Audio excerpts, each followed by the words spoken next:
السلام عليكم ورحمة الله وبركاته. الحمد لله رب العالمين والصلاة والسلام على أشرف المرسلين وعلى آله وأصحابه وأزواجه وذرياته وأهل بيته أجمعين. சங்கைக்கும் மென்மைக்கும் உரிய பெரியோர்களே, சகோதரர்களே, எல்லாம் வல்ல அல்லாஹு ஜல்ல ஜலாலும் நாம் செய்யக்கூடிய எல்லா நற்காரியங்களையும் முகஸ்துதியின்றி இஹ்லாஸான முறையில் இறைவனுக்காக மட்டுமே செய்யப்பட்ட நல்வணக்கங்களில் நம் வணக்கங்களை அல்லாஹ் அங்கீகரித்துக் கொள்வானாக. நாம் செய்யக்கூடிய வியாபாரங்களிலும் தொழில்துறைகளிலும் நஷ்டம் இல்லாத ஹலாலான ஒரு நிரம்ப லாபத்தை பெற்று அந்த லாபகரமான வாழ்க்கை கொண்டு தம் தேவைகளையும் தேவை உடையவர்கள் தேவைகளையும் நிறைவேற்றக்கூடிய நல்ல பொருளாதாரத்தையும் உள்ள விசாலத்தையும் அல்லாஹ் நம் அனைவர்களுக்கும் வழங்கி அருள்வானாக. கஞ்சத்தனம் என்கிற தீய பண்பை விட்டு அல்லாஹ் நம்மை பாதுகாத்துக் கொள்வானாக. நம்மை இந்த உலகத்தில் வாழ வைக்கும் காலமெல்லாம் நோயினுடைய இன்று ஆரோக்கியத்தோடு அல்லாஹ் நம்மை வாழச் செய்வானாக. அந்த ஆரோக்கியமான வாழ்க்கை கொண்டு அல்லாஹ் ரசூலை நெருங்கக்கூடிய அனைத்து நல்ல முறைகளையும் புரியக்கூடிய நல்ல முத்தகீன்களின் கூட்டத்தில் அல்லாஹ் நம்மை ஆக்கி அருள்வானாக. திடீர் மரணங்களை விட்டும் தீய மரணங்களை விட்டும் நம்மையும் நம் குடும்பத்தையும் நம் சமூகத்தையும் அல்லாஹ் முழுமையான முறையில் பாதுகாத்துக் கொள்வானாக. மருத்துவமனையின் செலவினங்களை விட்டும் வேதனைகளை விட்டும் அல்லாஹ் நம்மை காத்தல்வானாக. நம்மில் யாரெல்லாம் நோயால் பாதிக்கப்பட்டு வீடே கதி என்றும் ஆஸ்பத்திரியை கதி என்றும் அல்லல் பட்டும் அவதியிட்டும் இருக்கிறார்களோ அத்தனை மக்களுக்கும் வெகு விரைவில் நோயை போக்கி ஒரு ஆரோக்கியத்தை வழங்குவதோடு அவர்களை கொண்ட ஒரு குடும்பத்திற்கும் சமூகத்திற்கும் பலன் தரக்கூடிய மக்களால் ஆக்கி அருள்வானாக. நாம் இந்த உலகத்தில் வாழ்ந்து மறைகிற நேரத்தில் லா இலாஹ இல்லல்லாஹ் முஹம்மதுர் ரசூலுல்லாஹ் என்ற கலிமாவை மொழிந்து ஜன்னத்துல் ஃபிர்தௌஸை கண்ணால் கண்டு அகமகிழ்ந்து சிரித்தவனவா மரணிக்கக்கூடிய நல்வாக்கியம் பெற்ற மக்களில் அல்லாஹ் நம்மை ஆக்கி அருள்வானாக.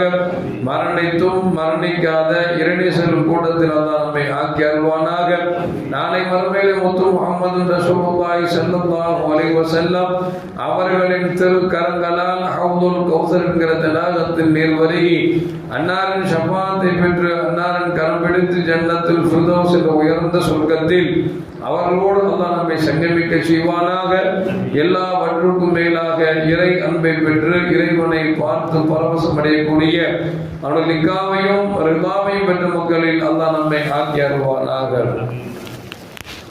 அருமையான மூமின்களை, 2 நாட்களாக வலைதளங்களில் ஒரு செய்தி, மூமின்களின் உள்ளங்களை எல்லாம் பதவிதைக்கக்கூடிய செய்தி. அது என்னவென்றால், இஸ்ரேலிய இராணுவம் பலஸ்தீனத்தில் பிடிக்கப்பட்ட கைதிகளாக இருக்கக்கூடிய மூமின்களை 1-2 பேர் அல்ல, கிட்டத்தட்ட 10,000 கைதிகளை இன்றைக்கு தூக்கில் ஏற்றுவதாக, கொலை செய்ய போவதாக அவர்கள் அறிவித்திருக்கிறார்கள். ஒரு ஆர்டர் தான் பார்த்து நம்ம மனசை திருப்திப்படுத்திடலாம். ஒரு 10 ஆர்டர் தான் வச்சுங்களேன், மனசுக்குள்ள ஒரு பதப்பதைப்பு இருக்கும். அது ஒரு மனுஷனும் இல்லை, 100 மனுஷன் இல்லை, 10,000 பேர்களை இன்றைக்கு கொலை செய்ய போறான் அப்படின்னா அந்த யூதனுடைய நெஞ்சம் எந்த அளவுக்கு கடின சுத்தம் உள்ளதா இருக்கும் அப்படிங்கிறத யோசிச்சு பார்க்கிறோம். இப்படி 10,000 பேர் நாங்கள் கொலை செய்ய போகிறோம் என்று சொல்லி கர்ஜனை செய்த அந்த இஸ்ரேலியர்கள் இன்றைக்கு ஒரு விஷயத்தில் ஈரானில் மாட்டிக்கொண்டார்கள்.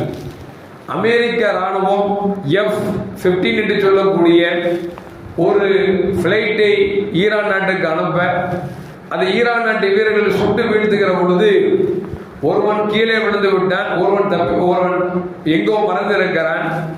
அந்த ராணுவ வீரரை பிடித்துக் கொண்டு இப்பொழுது ஈரானுடைய ஹாத்தமுல் அன்பியா என்று சொல்லக்கூடிய அமைப்பு சொல்லுகிறது, உங்களுடைய ராணுவ வீரரை நாங்கள் விடுவிக்க வேண்டும் என்று சொன்னால் பலஸ்தீனத்தில் பிடிக்கப்பட்ட 10,000 கைதிகளை நீங்கள் கொலை செய்ய போகிறீர்கள் என்று சொல்லியிருக்கிறீர்கள்.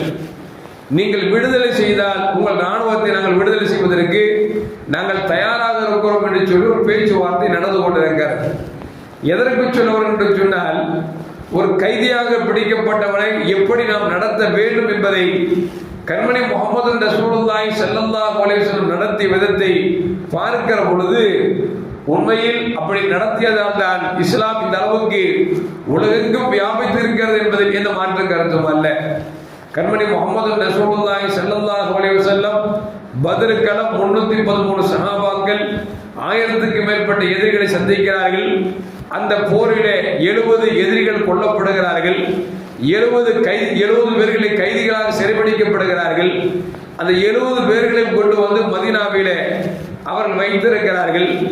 அப்பொழுது சஹாபாக்கள் ரசூலுல்லாஹ் கேட்டாங்க, 70 பேர்கள் நாம் கைதியாக பிடித்திருக்கிறோமே, இவர்களை என்ன செய்யலாம் என்று அபூபக்கர் சித்தீக் ரலியல்லாஹு அன்ஹு ஆலோசனை கேட்ட பொழுது அபூபக்கர் சித்தீக் ரலியல்லாஹு அன்ஹு சொன்னாங்க, யார சொல்லலாம், இவர்களை கொலை எதுவும் செய்துவிட வேண்டாம், கொன்று விட வேண்டாம், நம்மை கொல்ல வந்திருந்தாலும் கூட அவர்களை கொலை செய்து விட வேண்டாம். ஏனென்று சொன்னால் நம்முடைய இரத்த பந்தங்களாக சொந்த பந்தங்களாக இருக்கிறார்கள். எனவே மன்னித்து விட்டோம் என்று சொன்னால் இவர்கள் பிற்காலத்தில் ஒருவேளை இஸ்லாத்துக்கு வருவதற்கு வாய்ப்பு இருக்கிறது என்று அபூபக்கர் சித்தீக் ரலியல்லாஹு தஆலா தன்னுடைய கருத்தை சொன்னார்கள்.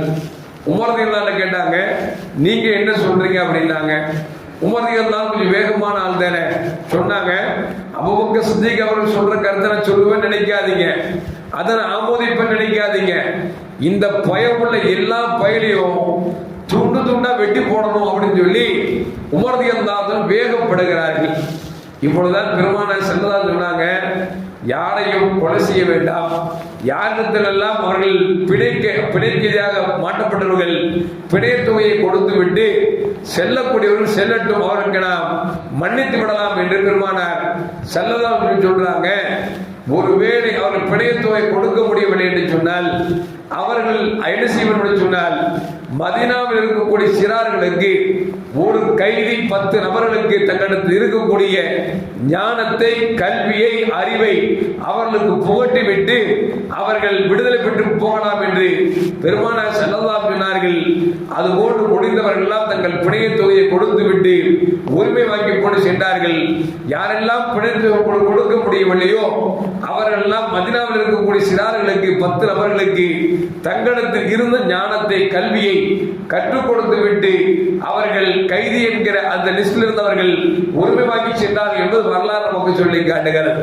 அது மட்டுமல்ல, அருமையான மக்களே, நபிகள் நாயகம் ஸல்லல்லாஹு அலைஹி வஸல்லம் ஒரு சில சஹாபாக்களை பெருமானார் ஸல்லல்லாஹு அலைஹி நஜ்த் தேசத்திற்கு அனுப்பினார்கள்.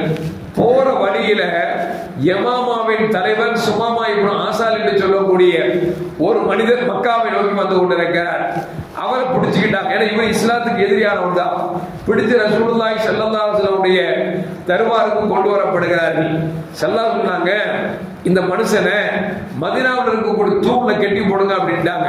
கெட்டி போட்டாச்சு. இப்பொழுது போகின்ற சஹாபாக்கள், வருகிற சஹாபாக்கள் எல்லாம் அவர்களை முறைக்கிறார்கள். அவருக்கு என்ன நடக்குமோ என்கிற பதபதிப்பு அதிகமாகிவிட்டது, பயம் அதிகமாகிவிட்டது.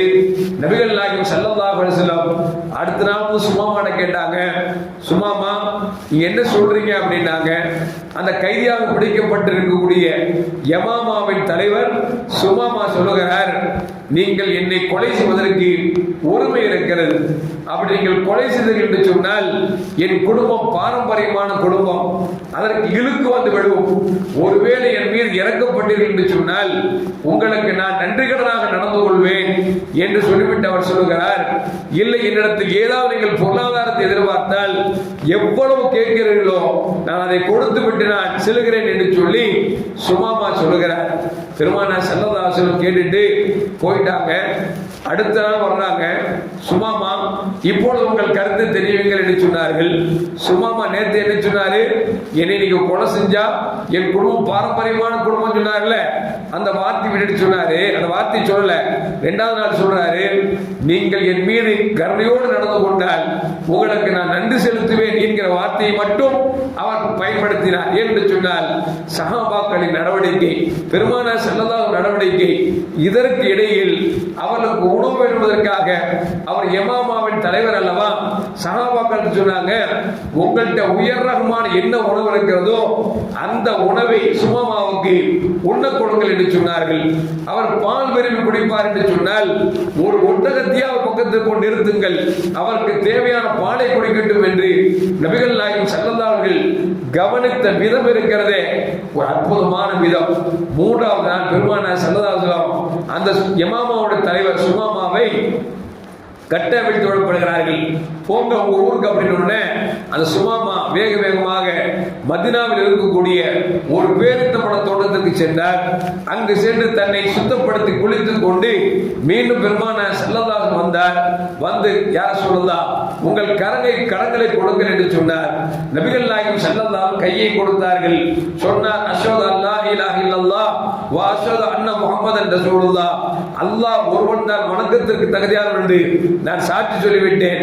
முஹம்மது ஸல்லல்லாஹு அலைஹி வஸல்லம் இருக்கக்கூடிய நீங்கள் தான் அல்லாஹ்வின் ரசூலாக இருக்கிறீர்கள் என்று சொல்லி ஏற்றுக்கொண்டேன் என்று சொல்லி இஸ்லாத்தை ஏற்றுக்கொண்டது மட்டுமல்ல, அவர் சொன்னார் யார சொல்லலாம் இதற்கு முன்னால் வரைக்கும் உலகத்திலேயே ஒரு முகம் பார்க்க பிடிக்காது என்று சொன்னால் உங்கள் முகத்தை தவிர வேறு முகம் கிடையாது.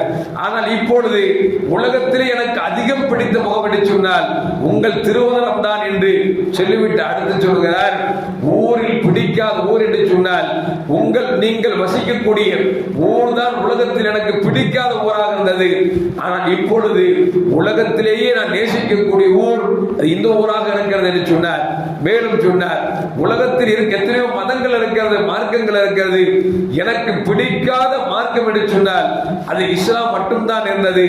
இப்பொழுது உலகத்திலே இருக்கக்கூடிய மார்க்கங்களில் அற்புதமான மார்க்கம் என்றால் அது இஸ்லாத்தை தவிர வேறு மார்க்கம் இல்லை என்று சொல்லி பெருமானார் ஸல்லல்லாஹு அலைஹி வஸல்லம் அவருக்கு சொல்லிவிட்டு சொன்னார் யார் சொல்லலாம் தாங்கள் ஒரு ஒட்டகத்தை கொடுத்தீர்கள் என்று சொன்னார். மக்காவுக்கு சென்று நான் ஒரு உம்ரா செய்ய இருக்கிறேன் என்று சொல்லி அனுமதி கேட்கிறார். பெருமானார் ஸல்லல்லாஹு அலைஹி வஸல்லம் தங்களிடத்தில் இருக்கக்கூடிய ஒட்டகத்தை கொடுத்து சென்று வாருங்கள் என்று சொல்லி பெருமானார் ஸல்லல்லாஹு அலைஹி வஸல்லம் வழி அனுப்புகிறார்கள். அவர் வேகமாக மக்காவுக்கு வருகிறார். வருகிற பொழுது லப்பைக் அல்லாஹும்ம லப்பைக் என்று சொல்லி தன்னுடைய தல்பியாவை சத்தமிட்டு உறக்க சொல்லிக் கொண்டே மக்காவிற்கு செல்கிறார். மக்கத்து குஃபார்லாம் பார்க்கிறார்கள் இவர் யாரையா திடீரென்று மக்காவிற்கு வருகிறார். வருகிறவன் தல்பியாவை சத்தம் போட்டு கொஞ்சம் கூட அச்சமில்லாமல் வருகிறார் என்று சொல்லி அவரை தடுத்து நிறுத்துகிறார்கள். அப்போது சொல்லப்படுகிறது அவர் யார் தெரியுமா, அவர்தான் சுமாமாவின் தலைவர். நாமெல்லாம் உண்டு கொண்டிருக்கிறோமே கோதுமை, அந்த ஊரில் தான் இறக்குமதி செய்யப்படுகிறது, அவரை தடுக்காது என்று சொல்கிறார்கள். அப்பொழுது அவர்கள் உம்ரா செய்துவிட்டு அந்த மக்களை பார்த்து சொன்னார் நான் இஸ்லாத்தை ஏற்றுக்கொண்டேன், புனிதமான மார்க்கத்தை ஏற்றுக்கொண்டேன், இனிமேல் உங்கள் ஊருக்கு கோதுமை வர வேண்டும் என்று சொன்னால் முஹம்மது ஸல்லல்லாஹு அலைஹி வஸல்லம் உத்தரவு இல்லாமல் ஒரு கோதுமை கூட அனுப்ப மாட்டேன் என்று சொல்லி அவர் சொல்லிவிட்டு சென்றார் என்று வரலாற்றில் வருகிறது. எதற்கு சொல்வார்கள் என்று சொன்னால் ஒரு கைதியாக பிடிக்கப்பட்ட சுமாமா பெருமானார் ஸல்லல்லாஹு அலைஹி வஸல்லம் சஹாபாக்களும் நடந்து கொண்ட விதத்தை பார்த்து நடந்து கொண்ட அழகிய முறையை பார்த்து விட்டு இஸ்லாத்தை ஏற்றது மட்டுமல்ல மார்க்கத்தில் சிறந்த மார்க்கமாக இஸ்லாம் எனக்கு தெரிகிறது, மனிதர்கள் ஆக சிறந்தவராக முஹம்மது ஸல்லல்லாஹு அலைஹி வஸல்லம் தெரிகிறார்கள், ஊர்களில் சிறந்த ஊராக மதீனா தெரிகிறது என்பது மட்டுமல்ல இனிமேல் எங்கள் ஊரில் விளையக்கூடிய கோதுமை மக்காவிற்கு செல்ல வேண்டும் என்று சொன்னால் நபியின் உத்தரவு இல்லாமல் செல்லாது என்று சொல்லுகிறார் என்று சொன்னால் நபி ஸல்லல்லாஹு அலைஹி வஸல்லம் சஹாபாக்களும் அந்த சுமாமா என்கிற அந்த கைதியிடத்தில் எப்படி நடந்திருப்பார் என்பதை கொஞ்சம் யோசித்து பார்க்க வேண்டும். அருமையான மக்களே, இப்படி நடக்க சொன்ன மார்க்கத்தை ஏற்றுக்கொண்ட இன்றைக்கு பலஸ்தீன கைதிகளை 10,000 கைதிகளை கொஞ்சம் கூட இறக்கம் இல்லாமல் கொலை செய்ய போகிறேன் என்று சொல்லி ஒவ்வொருவர்களாக 2 கையை பின்னால் கட்டிக்கொண்டு கழுத்திலே ஒரு மிஷினை வைத்து அமைக்கு இழுத்துக் கொண்டு செல்கிறான் என்று சொன்னால் இவனை போன்ற அரக்கர்கள் யார் இருக்க முடியும் என்பதை கொஞ்சம் யோசித்து பார்க்க வேண்டும். இன்னும் சொல்ல போனால் இஸ்லாத்தின் மேல் யாரெல்லாம் கால்போடு சேர்ந்தார்களோ அவர்கள் கூட இன்றைக்கு சொல்கிறார்கள் அமெரிக்காவுக்கும் இஸ்ரேலுக்கும் ஈரான் நல்ல பாடம் புகட்ட வேண்டும் என்று சொல்லி இன்றைக்கு மாற்றார்கள் பேசக்கூடிய அளவிற்கு ஈவு இறக்கமற்ற அரக்கர்களாக அமெரிக்காவும் ஏகாதிபத்தினுடைய தலைவரும் இஸ்ரேலின் தலைவர் இருக்கிறார்கள் என்று சொன்னால் அல்லாஹ் காப்பாற்ற வேண்டும். எல்லாம் பண்ண அல்லாஹ் ஜல்ல ஜலாலுஹு அந்த பலஸ்தீன 10,000 கைதிகளை அல்லாஹ் ஜல்ல ஜலாலுஹு பாதுகாப்பான முறையில் அந்த ஊரிலிருந்து தன் சொந்த ஊருக்கு அல்லாஹ் மீட்டெடுப்பதற்கு தௌஃபீக் செய்வானாக. ஈரானின் கையை ஓங்க செய்து அந்த அமெரிக்காவுக்கும் இஸ்ரேலுக்கும் அல்லாஹ் மிகப்பெரிய அழிவையும் பாடத்தில் தந்தல்வானாக. எல்லாம் வல்ல அல்லாஹ் ஜல்ல ஜலாலுஹு மூமின்களை கண்ணியத்தோடு வாழச் செய்து கண்ணியத்தோடு மரணிக்கக்கூடிய நல்ல தௌஃபீக்கினை எனக்கும் உங்களுக்கும் அனைவருக்கும் அல்லாஹ் வழங்கிடுவானாக. அஸ்ஸலாமு அலைக்கும் வரஹ்மத்துல்லாஹி வபரகாத்துஹு. ஸல்லல்லாஹு அலா முஹம்மது وسلم صلى الله على محمد صلى الله عليه وسلم صلى الله على محمد يا ربي صل عليه وسلم